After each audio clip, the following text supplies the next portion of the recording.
자, 압도적 뉴스 콘텐츠 3프로 뉴스룸입니다. 오늘도 여러분들의 오후 뉴스를 책임져 드리겠습니다.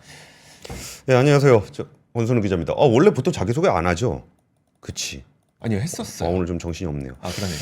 네, 오늘 본 뉴스 중에 네. 한국 사람들 중에 95%가 아침에 일어날 때 개운하지 않다. 문제입니다, 이게. 나머지 5%는 뭐예요? 막 일어나면 막 개운해? 와, 우리 너무 몸이 너무 좋아. 아, 그런 분이 빨리 있어요? 출근해서 일해야지. 뭐 그런 이런가? 분이 있구나. 저는 오히려 이거에 좀 놀랐습니다. 100%가 아니라는 점. 5%는 개운하구나. 그렇구나. 그런 얘기를 누가 통계를 냈을 것 같으세요? 잠깐만. 뭐 OECD 뭐 이런 곳? 우리 침대 회사가 통계를 냈더군요. 그렇군요. 자, 네, 첫 번째 뉴스는 이조 기자가 준비했네요. 자, 이제 그 무역 전쟁이 계속 벌어지고 있잖아요. 미국과 중국의 무역 전쟁. 이번에는 무역 전쟁 제가 보기엔 한 네 번째 무역 전쟁인 것 같습니다. 첫 번째 반도체, 그다음에 두 번째 전기차, 세 번째 바이오, 네 번째 조선. 조선까지도 이제 무역 전쟁이 시동을 걸게 되는 것 같습니다. 근데 미국이 뭐 조선도 없으면서 뭔 전쟁을 해요? 그러니까요. 한번 들어보세요. 무슨 일인지. 지금 보면은 이게 미국이 중국 조선사에 대한 조사에 착수할 것이라는 관측이 나오고 있습니다. 그렇게 되면 이제 한국 조선업이 반사 이익을 받지 않겠느냐라는 기대감이 나오고 있는데, 이게 어떤 일인고 하니 미국 무역대표부가 전미, 철강 노조 등 미국 내 5개 노동조합이 중국의 조선과 해운 산업의 불공정 관행에 대해서 조사에 착수해달라는 청원서를 제출을 했습니다. 지금 이들은 2015년 이후에 중국 정부가 중국 조선업에 수십억 달러를 투입했고, 또 조선 해운 등의 가격을 인위적으로 낮추는 방식으로 시장 점유율을 높인 뒤 미국 선박과 해운사를 차별하고 있다라고 주장을 했습니다. 자, 어떻게 보세요? 무슨 말인지를 잘 모르겠어요. 뭘 어쨌다는 거야 지금? 그러니까 자기네가 조선업이 거의 없는데. 그렇죠. 예. 네. 뭘 어쨌다는 겁니까? 그러니까 지금 잠시만요. 그렇죠. 어디 한번 보세요. 뭔 네. 내용인지. 네. 근데 사실 최근에 그 조선업 주가가 좀 많이 올르긴 올랐거든요. 네네. 근데 그 왜 올랐는지는 저는 사실 잘 모르겠어요. 우리나라 조선업에 대해서 저는 중기적인 시각에서 좀 괜찮게 보고 있거든요. 네네. 이게 지금 각국에서 중국 조선에다가 너무 몰아주면 안 된다라는 것에 대한 걱정을 좀 하는 게 있고, 네. 최근에 경제 성장률 전망치가 그렇게 별로 좋지는 않아서 네. 지금 배를 이렇게 왕창 사고 막 그럴 분위기는 아니지만 그 친환경 선박으로 좀 전환이 되는 과정, 특수선으로 전환이 되고 있는 과정이기 때문에 고부가 가치 선박들이 좀 많이 나오게 되면 거기서 우리나라가 좀 유리할 수 있다라고 저는 좀 보고 있어요. 네. 그래서 부침은 좀 있겠지만 한 중기적인 시각에서는 좀 괜찮게 보고 있는데, 갑자기 미국이 왜 중국산 선박에 대해서 제재를 하는지는 근데 이런 얘기가 있어서 우리나라 조선사 주가가 올랐나? 네, 오늘 오른 거는 그걸로 보이고요. 이들이 요구하는 대책이 무엇인지를 한번 살펴보면, 그러니까 미국 항구에 입항하는 중국 선박에 대한 항만 수수료를 부과해라.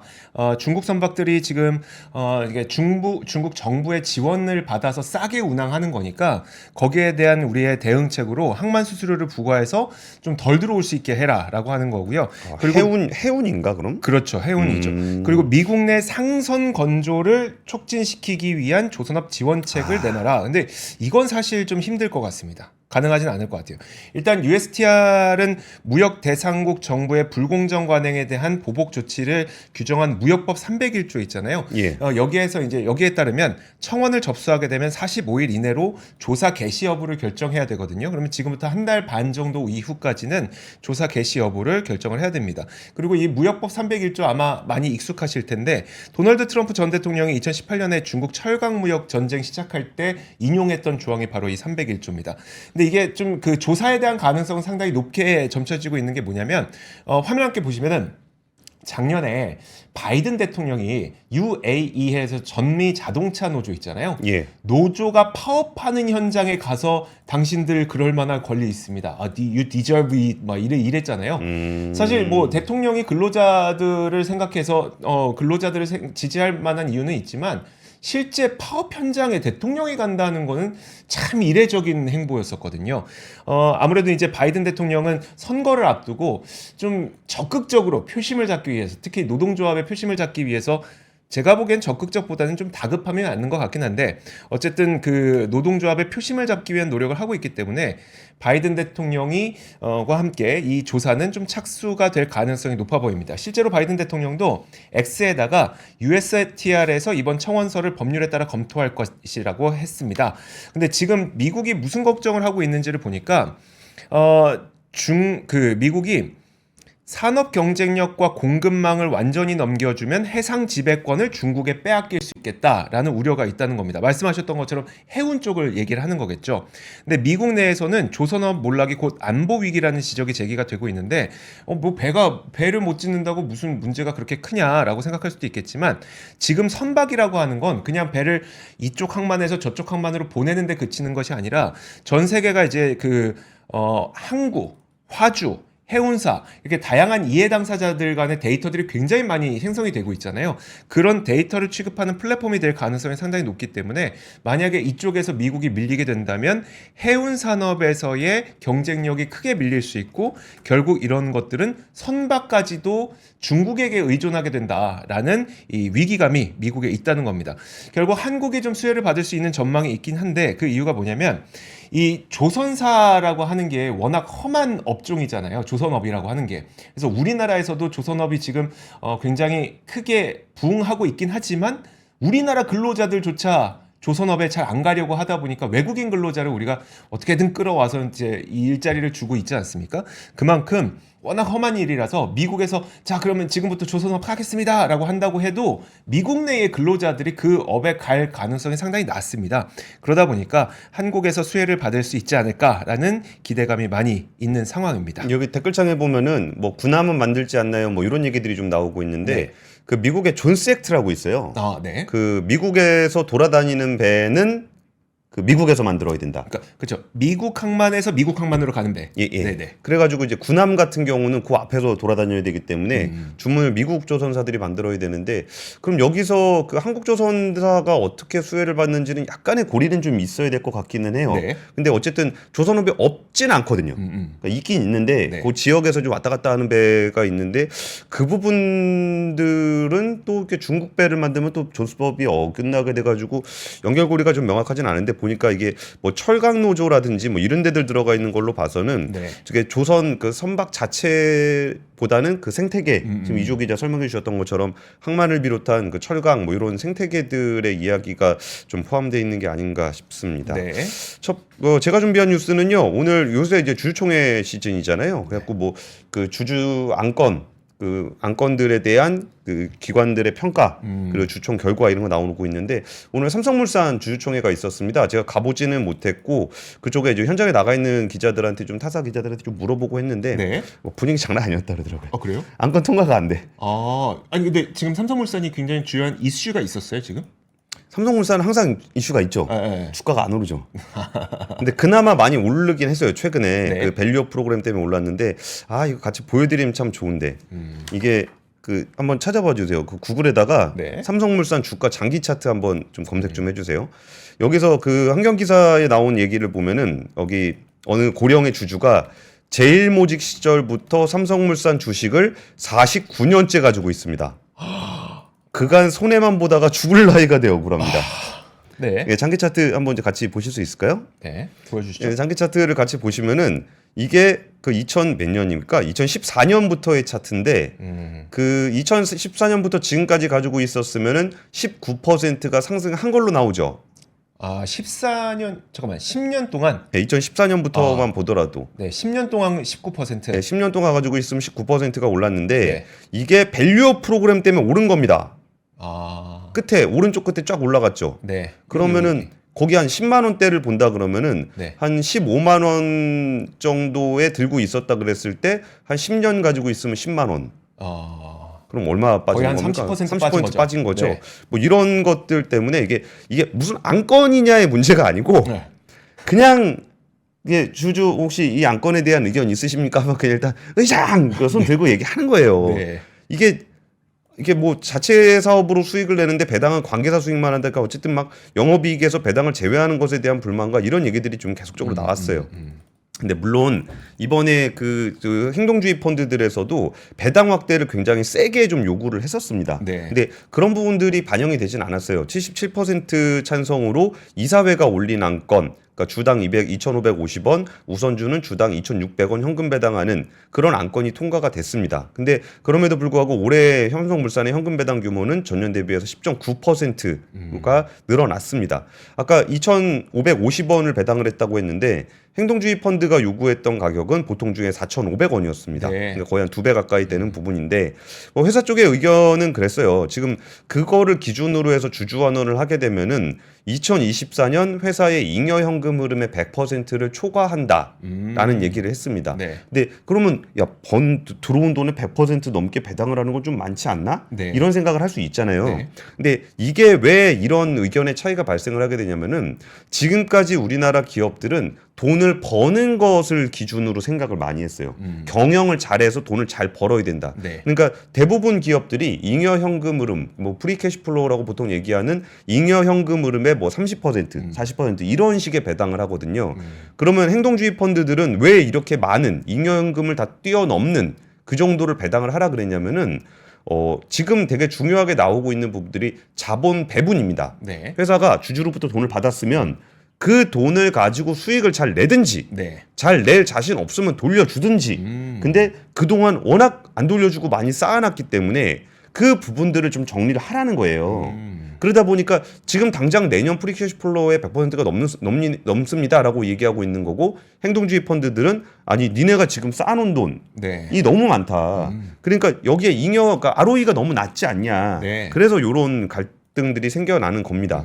물론 이번에 주주 안건들에 대해서는 좀 부결이 됐지만 이런 식의 압박들 그래서 지금 뭐 이전에 뭐 자사주 즉각 소각해라 그런 거를 받아들이진 못했어요. 네. 근데 보통주와 자사가 보유한 우선주는 전량을 소각하는 안건을 의결했습니다. 이것도 거의 한 1조 원 정도 규모가 되거든요. 네. 그리고서 이제 나머지 자사주는 순차적으로 소각하는 그런 계획들을 가지고 있습니다. 그래서 이게 당장 하루아침에 이게 뭐 다 받아들여지진 않았지만 계속적으로 이거를 하지 않으면 안 된다라는 거는 좀 확실하게 인식을 하고 있고 그나마 이제 회사 쪽에서 바라는 거는 잉여 현금 흐름에 100% 넘어가는 건 좀 부담스럽긴 하잖아요. 그렇죠. 네. 그래서 조금만 순차적으로 갔으면 좋겠다라는 정도인 것 같아요. 옛날에는 뭐 행동주의 펀드는 뭐 기업 사냥꾼이고 너네 돈만 빼먹고 튈라 그러는 놈들 아니냐.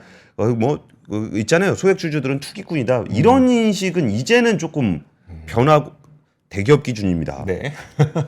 삼성물산 대기업 기준으로 이제 그런 네. 인식들은 조금씩 달라지고 있는 게 아닌가라고 좀 생각이 들었습니다. 알겠습니다. 그리고 오늘 유한양행 같은 경우는 회장 자리가 새로 만들어졌는데 네. 이걸 두고서 이제 창업자 집안에서는 그 유일한 박사의 그런 색깔을 지우려 그러는 거 아니냐 네. 뭐 그런 얘기들도 좀 있었지만 그러니까 회장 자리를 만드는 안건은 만들어졌습니다. 네, 알겠습니다.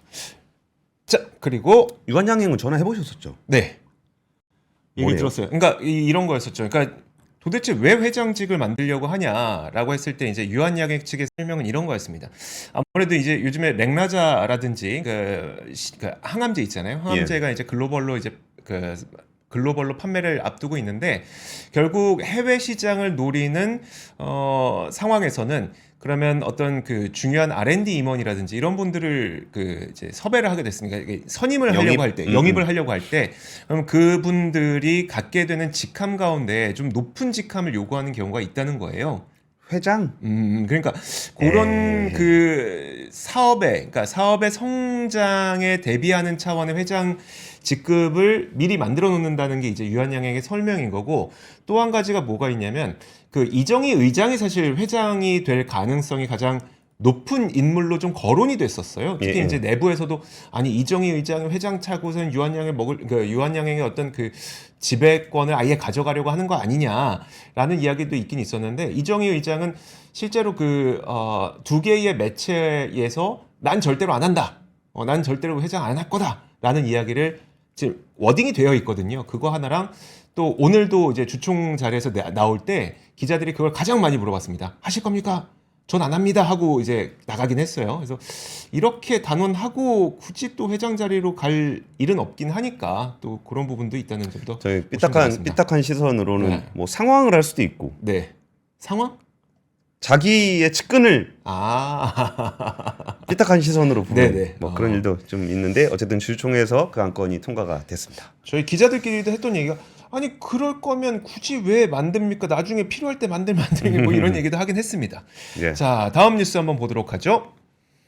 그 전환지원금 이제 어제부터 전환지원금 국가에서 최대 50만 원까지 지원할 수 있도록 하지 않았습니까? 지금 보니까 그 되게 시끄러운 것 같더라고요. 네, 좀 많이 시끄럽습니다. 일단 어제는 안 나왔어요. 어제는 왜 안 나왔냐 이렇게 물어보니까 전산망이라든지 이런 것들이 갖춰져야 되기 때문에 약간 시간이 걸리는 게 있을 뿐만 아니라 또 이렇게 지원금을 우리가 그 고객들한테 제시할 때에는 제조사와의 협의가 좀 필요하잖아요. 아, 야, 나만 내냐? 너희도 내라. 제조사와의 협의가 필요한데 이 협의가 된 부분도 약간 시간이 빠듯했기 때문에 어제는 못 나왔다고 했는데 결국 오늘 보니까 저도 이제 오는 길, 저희 스튜디오 오는 길에 SK텔레콤 매장이 있거든요. 60만 원까지 또 이제 매장에다가 적어놨더라고요. 보도에 나오는 것도 마찬가지입니다. 최대 60만 원까지 제시가 되고 있습니다. 특히 이동통신 3사가 갤럭시 S24 시리즈 그리고 Z 플립 5에 대해서 공시지원금을 요금제에 따라서 거의 한 최대 60만 원까지 지금 제시를 하고 있습니다.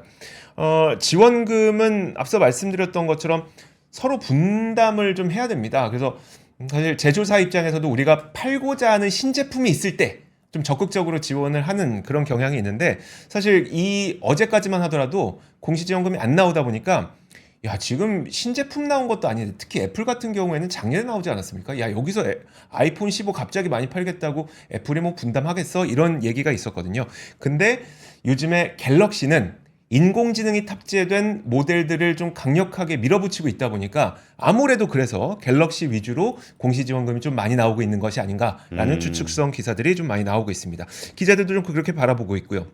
근데 문제는 뭐냐면 알뜰폰은 좀 상당히 큰 피눈물을 좀 흘리는 게 아닌가라는 우려가 있습니다. 왜냐하면 여러분들 아시겠지만 이제 그 이동통신사끼리 번호 이동을 할 때 50만 원을 받을 수 있는 거잖아요. 최대 60만 원 받을 수 있는 건데 SK텔레콤을 가든 아니면 LGU 플러스를 가든 KT를 가든 간에 사실 서비스의 차이점을 요즘에 느끼기가 어렵습니다. 결국 번호 이동을 하게 되면 KT 고객이 LGU 플러스가 되고 LGU 플러스가 SK텔레콤 고객이 되고 이런 거기 때문에 결국 풍선 효과거든요. 이쪽에 있는 고객이 저쪽 가고. 근데 알뜰폰은 약간 다르죠. 알뜰폰은 사실 전체적인 통신비를 아끼고 싶은 분들이 가는 분들이다 보니까 계산을 해보고 만약에 내가 월 내는 알뜰폰의 요금제와 그 다음에 50만 원을 받아서 신기기를 등록했을 때 요금이 훨씬 더 싸게 되면 알뜰폰에서 또 빠져나갈 수가 있거든요. 그러다 보니까 알뜰폰 업체들도 고객이 빠져나갈 것에 대한 두려움 때문에 적극적으로 고객 유치를 위한 어떤 출혈 경쟁을 펼치고 있는데 그 알뜰폰 업체들이 이동통신 3사를 통해서 사실 그 지원금을 좀 받고 있어요. 그게 30만 원이에요. 근데 알뜰폰에서 고객을 빼앗기지 않기 위해서 사실 30만 원 이상의 어떤 뭔가를 내야 될 거잖아요. 그렇죠. 50만 원까지는 아니더라도 그러면은 이게 알뜰폰 업체들은 상당히 고객 이탈할 가능성이 높다는 우려가 있는 겁니다. 그러면 이제 알뜰폰이 돈을 못 벌게 되면 알뜰폰 업체들이 지금까지 제공했던 어떤 저렴한 요금제가 예. 사라질 가능성이 있게 되고 그 요금제가 사라지게 되면 사실 우리는 조금 더 통신비를 아낄 수 있었던 기회가 조금씩 줄어들지 않을까라는 우려의 목소리도 있습니다. 역시 쩐의 전쟁이 벌어지면 그렇죠. 일단 실탄 많은 쪽이 좀 유리하죠. 네. 저도 이렇게 알뜰폰 되게 좋아하는데 뭐 저는 지금 이게 결합 때문에 알뜰폰 안 쓰고 있는데 네. 그 저희 딸 거는 알뜰폰 해줬거든요. 네. 근데 요금 진짜 싸더라고요. 엄청 저렴하죠. 예, 물론 핸드폰은 좀 돈 다 내고 사야 되긴 하는데 그래도 이게 요금제가 이렇게까지도 만들어질 수 있구나 그쵸? 싶었었던 네. 거라. 근데 어쨌든 뭐 경쟁들을 좀 많이 해야 되겠죠. 지금은 그 전환 지원금이나 이런 거는 경쟁적인 성격까지는 아니니까 그런데 네. 근데 어쨌든 좀 이 통신 시장에서도 좀 다변화 된다라는 건 좀 의미가 있는 것 같습니다. 저는 삼성전자 소식 준비했는데요. 그 미국 반도체 보조금 9조 원을 받을 수 있게 될 것이다. 60억 달러 정도 되는데 여기 블룸버그 통신에서 복수의 통신 소식통을 인용을 한 겁니다. 뭐 특별한 출처가 밝혀진 건 아닌데 미국 정부가 삼성전자가 발표한 텍사스 공장 외에 추가로 미국 내 사업을 확장할 수 있도록 지원을 할 방침이다라고 좀 보도를 했습니다.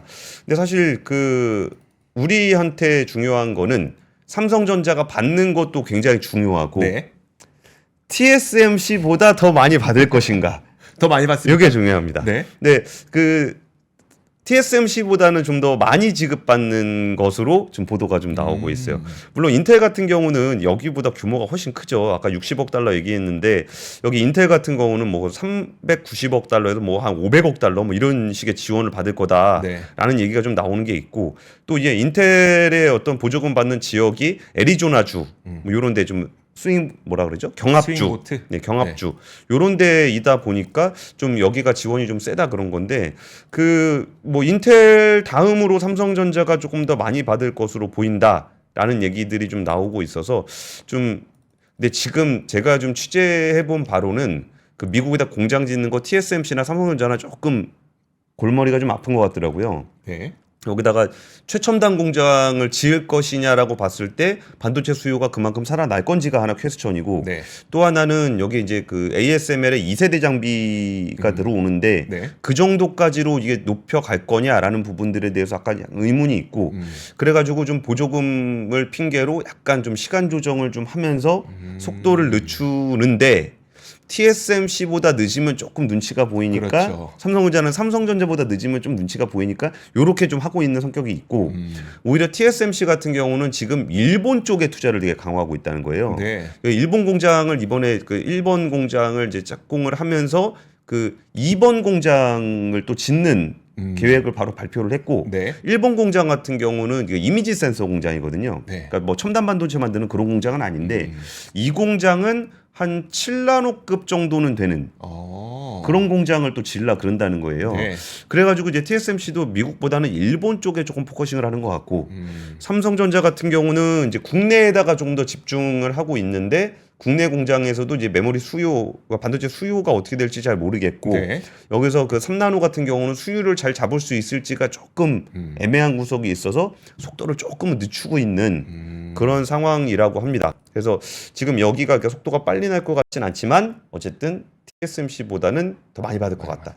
아, 지금 미음님이 TSMC 공장 20나노 이상인데라고 말씀 주셨는데 저게 그 이미지 센서 쪽 이거 그 다음 공장 짓는 부분에서 네. 아예 선단까지는 아니지만 대만 정도의 선단까지는 아니지만 그래도 그 한 7나노 정도면 지금도 꽤 높은 네. 거니까 그 정도 검토한다 이런 얘기들이 조금 들려왔습니다. 근데 미국은 보조금도 뭐 지금 천천히 주고 있긴 천천히 주는 걸로 결정이 나고 있긴 하지만 어쨌든 보조금도 주는데 굳이 일본이 매력적인 이유는 뭘까요? 아, 오늘 제가 그 성균관대 권석준 교수님 인터뷰를 오전에 했었거든요. 네. 근데 얘기를 들어보니까 일본이 조금 더 따뜻한 것 같더라고요.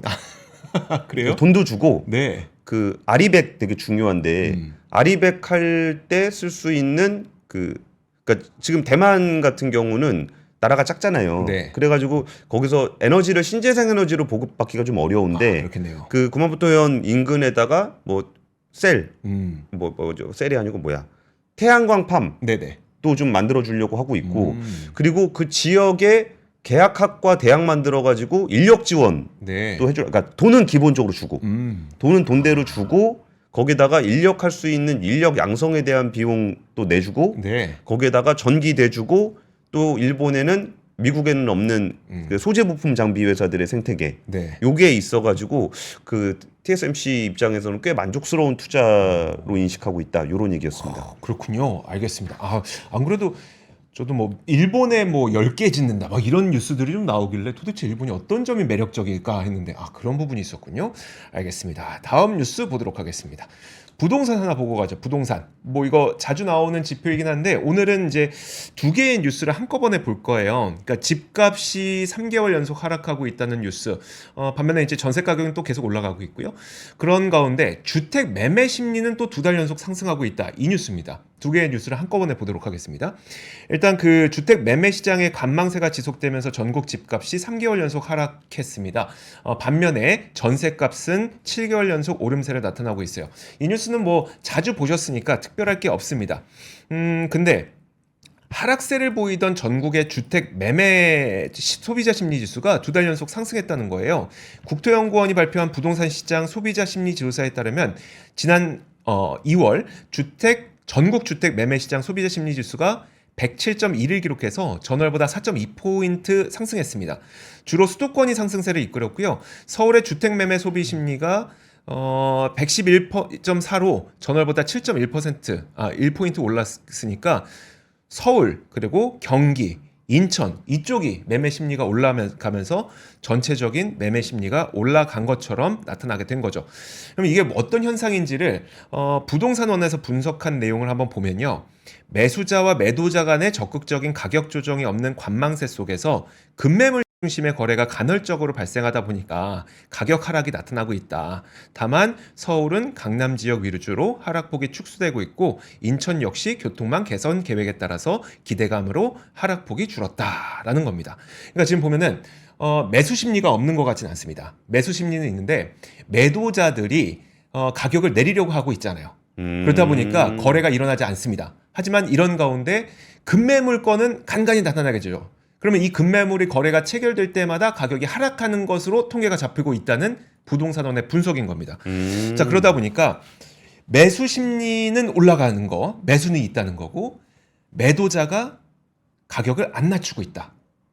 이 정도의 상황으로 보시면 될 것 같습니다. 그 가격엔 못 팔겠다라는 거죠. 그쵸? 네. 그러다 이제 버티다가 정말 좀 안 팔 수 없는 상황이 될 때 또 네. 거래가 팡 터지는 거잖아요. 그렇죠. 그래서 그런 상황이 좀 이어지고 있네요. 이럴 때가 거래가 원래 좀 잘 안 돼요. 잘 안 되죠? 네. 네.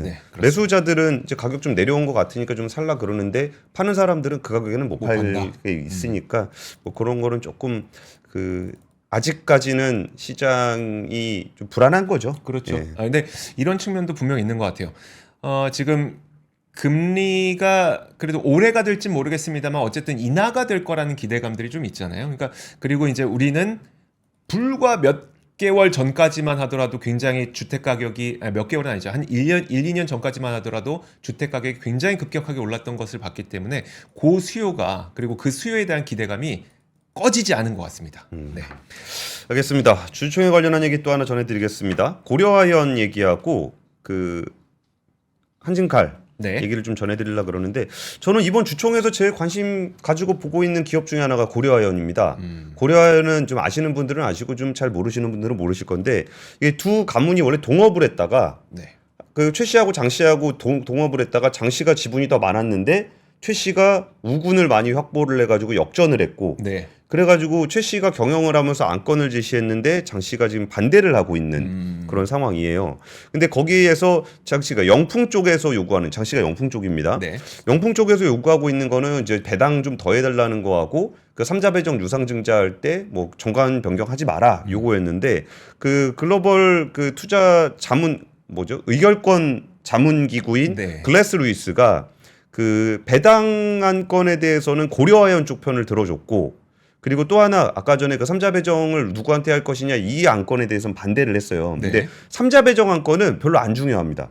왜 안 중요하냐면 이거는 특별결의 안건이기 때문에 네. 그 영풍에서 반대를 하면 어차피 부결돼요. 이거는 볼 것도 없어요. 네. 근데 배당 안건이 중요한데 이 배당 안건의 포인트가 뭐냐면 고려아연이 원래 주당 2만 원을 배당을 했었어요. 네. 근데 이번에 15,000원으로 줄이는 안을 낸 거예요. 네. 그래갖고 영풍이 줄이지 말고 다 줘라라는 거예요. 그러면 왜 줄여? 이럴 수 있잖아요. 그렇죠. 근데 줄이는 게 그냥 배당만 줄인 게 아니라 여기다 자사주 매입 및 소각을 넣었어요. 그러면 전체 합쳐보면 거의 비슷합니까? 더 많죠. 저 많아요. 그러니까 전년도보다 주주 환원율은 더 높아져요. 네. 근데 영풍이 달라는 것만큼 더 주게 되면은 네. 주주 환원율이 96%로 올라갑니다. 그러다 보니까 이제 고려아연 쪽에서는 아니 영풍에서 지금 그 개인 주주들의 어떤 여론이 뭐 배당 더 주면 좋지라는 게 있어서 이러는 것 같은데 네네. 그럼 96%나 된다. 그러면서 약간의 좀 감정적인 논쟁들도 좀 있는데 뭐냐면은 그 영풍이 네. 돈을 잘 못 벌어요. 그러다 보니까 니네 솔직히 본업에서 돈 못 버니까 배당 더 달라 그러는 거지. 나한테 더 달라 그런 거지. 그러니까 거기는 배당을 안 받으면 당기순이익 적자예요. 네. 그러니까 지금까지 당기순이익을 그 고려아연에서 배당받은 걸로 하고 있는 상황이거든요. 네. 그래서 아니 이게 좀 어느 정도 잘 상승시켜서 주주환원율 높이면서 이렇게 가고 있으면은 그거를 좀 오케이를 해주지. 네. 우리가 이거 좀 지분율 이렇게 백기사 껴가지고 역전했다고 해서 그거를 꼭 그렇게 반대를 해야 되겠냐? 네. 이런 분위기거든요. 근데 글래스 루이스에서는 그 고려 아인 쪽 손을 들어줬다라는 얘기를 좀 드리고요. 그리고 그 국민연금이 조원태 대한항공 대표이사의 사내이사 재선임 안건에 반대표를 던지기로 했습니다. 네. 그러면서 이유가 뭐냐 그랬더니 주주권익 침해 행위에 대해 감시 의무를 소홀히 했고 이사들에게 지급된 보수 금액이 경영 성과에 비춰 과도하다라고 판단을 했습니다. 그래서 근데 이 부분은 제가 조금 까칠하게 좀 말씀을 드리면 네. 그 연금은 그러니까 이게 보통 우리가 이른바 재벌가의 아들이 있는 경우에 다 주잖아요. 그러니까 계속 사내에서 선임되고 되잖아요. 그렇죠. 네.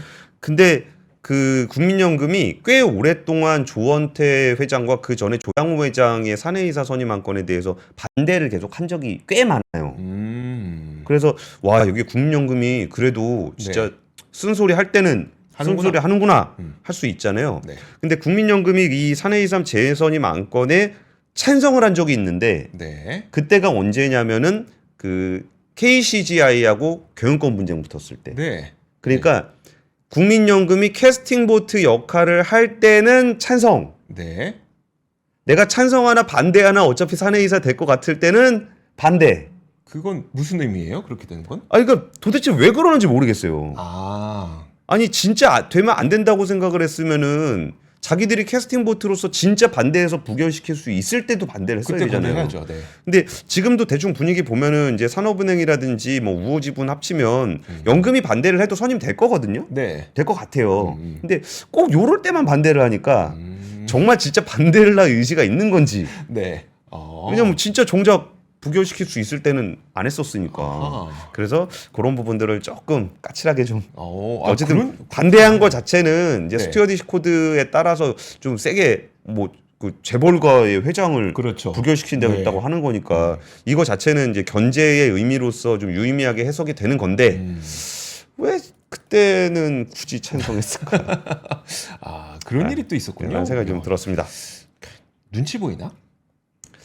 그렇지는 않을 건데 모르겠어요. 왜 그러는지는. 알겠습니다. 예. 자, 다음 뭐 단신 몇 가지 정리해 드리도록 하겠습니다.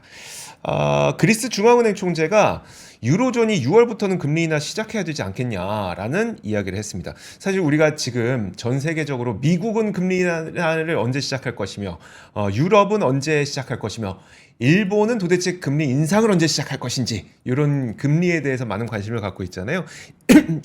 이런 가운데 그리스 중앙은행 총재가 블룸버그와 인터뷰를 했는데 미국의 금리 정책과 무관하게 유럽 중앙은행은 7월까지 두 차례 금리를 내리고 7월까지 두 차례면 6월부터 시작해야 된다는 얘기죠.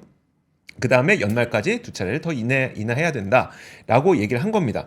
사실 이렇게 보면은 저는 무슨 느낌이 드냐면 미국은 좋아요. 미국은 뭐 연착륙 가능성이 있다고 치죠. 왜냐하면 이제 경제 성장률이 상당히 좋은 가운데 금리 인하를 기대하고 있는 거니까요. 근데 유럽은 사실 뭐 독일도 그렇고 프랑스도 그렇고 지금 성장률이 안 좋거든요. 근데 여기에서 유로존이 금리를 인하해야 된다고 얘기하는 거는 그럼 경기가 안 좋아서 유로존은 금리를 인하해야 된다는 주장인 건가? 또 그건 아닙니다. 이번에 또 얘기한 거 보니까 ECB가 미국보다 금리를 먼저 인하하는 것이 위험하다는 주장에 동의하지 않는다. 유로존 경제가 연착륙을 달성했다고 보고 있다. 라고 해서 참 어떻게 이게 좀 약간 불협화음이 좀 나고 있는 것 같습니다. 제가 보기에는. 왜냐하면 이제 미국은 금리를 인하할 수 있을 만큼 어떻게 보면 경제 연착륙이 되고 있다는 컨센서스가 이루어지고 있는데 유럽은 사실 경제가 안 좋은 상태에서 금리를 인하하는 거잖아요. 만약에 그렇게 되면은 사실 저는 외환 시장에서 약간의 혼란이 있을 가능성이 있을 것 같아요. 예를 들어 유로존이 먼저 금리를 혹은 동시에 금리를 내리게 된다. 그러면 이제 달러 강세가 다시 한번 나타날 수도 있지 않을까라는 걱정이 좀 듭니다. 그리고 사실 뭐 그 유로존 안에서도 다들 잔머리들 엄청 굴리고 있을 거예요. 그쵸. 유로존은 국가별로 차이가 많이 나니까 네. 우리는 힘든데라는 것들이 좀 있어서 근데 사실 지금 경제 분위기로 봐서는 유로존 입장에서는 좀 내리고 싶겠죠. 네. 이게 환율 문제가 있으니까 못 움직이는 그렇죠. 거지. 네. 사실 미국이 나홀로 이렇게 경기가 좋으니까 사실 좀 그런 부분들 때문에 저런 고민들이 좀 더 생기는 것 같습니다. 저는 이거 되게 좋은 뉴스 하나 들고 왔는데요. 일본의 닛산이 미국의 배터리 공급처로 중국에서 한국의 SK온으로 변경을 검토하고 있다라는 얘기가 요미우리 신문에서 보도가 나왔습니다. 예, 구조를 좀 설명을 좀 드리면은 SK온은 고민이 있어요. 어떤 고민이냐면 제가 항상 농담처럼 하는 얘기 있잖아요. 제 꿈은 재벌 2세인데 우리 아버지가 일을 열심히 안 한다. 네. 그런 것처럼 SK온은 배터리를 잘 만드는데 그 앞에서 배터리를 사줘야 되는 자동차 회사 네. 포드. 포드가 차를 잘 못 팔아요. 맞아요. 그래갖고 공장을 엄청나게 많이 만들어 놨는데 지금 그게 좀 고민이거든요. 근데 일본의 닛산 자동차가 이달 안에 발표할 3개년 중기 경영 계획에 전기차 시장 가격 경쟁력을 키우기 위해서 중국 기업에서 조달하던 전기차 배터리를 SK온으로 바꾸는 것을 검토하고 있다. 근데 가격 경쟁력을 위해서 SK온으로 바꾼다는 거예요? 미국 아. IRA. 아. 그러니까 중국산 배터리 들고 들어가면은 거기서 그 못 받으니까 그렇죠. 거기서 이제 그 배터리를 미국에서 생산하는 SK온이 네. 미국에서 생산하는 배터리를 받으면 되니까 이거를 좀 검토하고 있다라고 좀 얘기를 하고 있고요. 또 닛산 자동차가 혼다 자동차와 핵심 부품을 중심으로 협력하는 방안, 그러니까 공동 생산해서 비용을 낮추는 방안, 그리고 닛산이 미쓰비시하고 진행 중인 경차 자동차 프로젝트도 혼다에 합류할 수 있다. 닛산과 미쓰비시의 관계는 사실은 예전에 그 르노 닛산 그렇죠. 얼라이언스. 얼라이언스 거기에 어떤 같이 하던 부분들이 있는데 여기서 내가 닛산이라는 회사는 참 뭘 좀 더럽게 못하는 회사인데 그래요? 이게 잘하는데 못해요. 그게 무슨 말이에요? 그러니까 예를 들어서 전 세계에서 초기에 전기차 제일 완성도 높게 만들어서 제일 많이 팔았던 회사가 닛산이거든요. 그렇습니까? 그러니까 닛산 리프 아, 맞다. 기억나요. 네, 네. 정말 잘 팔리던 회사잖아요. 그리고 닛산 같은 경우는 AESC라고 반도체 배터리 자회사도 가지고 있었어요. 그 진짜 그 세계를 그러니까 그때 전기차 이제 크진 않았지만 네. 이 시대를 풍미하는 전기차와 배터리를 다 가지고 있는 그런 회사. 기술의 닛산, 네. 판매에는 도요타. 그러니까 뭘 잘하는데 잘 못해요. 근데 어쨌든 이런 부분에서 이제 그 SK온과 협력을 하게 되면은 SK온 같은 경우도 뭐 닛산이 요즘에 그렇게 차를 잘 팔고 있지는 않지만 네. 그 포드에 대한 의존도를 조금은 낮출 수 있지 않을까. 네. 그리고 미국에다 공장 졌는데 이제 팽팽 돌려야죠. 그렇죠. 그래서 그리고 이제 SK온이 배터리를 만들게 되면 거기에 공급망들은 다 IRA에 적용되는 공급망들이기 때문에 네, 네. 그 공급망에는 또 이제 한국 회사들이 좀 잘 받아갈 수 있게 돼 있으니까 이런 거는 조금 좋은 소식이 아닌가 싶습니다. 사실 SK온은 다른 LG엔솔이나 삼성 SDI만큼 뉴스량이 많지는 않더라고요. 그렇죠? 뭔가 이야기도 좀 적게 나오고. 아 그게 SDI하고 SK온은 이제 고객도 좀 많고 좀 네. 오래 했잖아요. 네. 그런데 SK온 같은 경우는 이제 신규 투자도 좀 되게 많이 해야 되고 예를 들어 SDI는 원통형 배터리에 공구 들어가는 거 네. 그리고 LG 엔솔 같은 경우도 이제 그 뭐 원통형 파우치 갖고 원통형은 테슬라 들어가고 그렇죠. 그 포트폴리오가 좀 다양하게 돼 있어요. 근데 SK온은 좀 후발주자다 보니까 대부분 전기차용 배터리 중심으로 좀 돼 있습니다. 그래가지고 상대적으로 포트폴리오가 좀 이렇게 약한 측면이 있는데 이렇게 고객사가 넓어지는 거는 좀 그 좋은 소식인 것 같습니다. 알겠습니다. 자, 그러면 시간이 오늘은 여기까지 이야기를 드리도록 하겠습니다. 자, 3프로 뉴스룸은 다음 주에 찾아올 겁니다. 여러분들 주말 잘 보내시고 저희는 다음 주 월요일에 올게요. 고맙습니다. 감사합니다.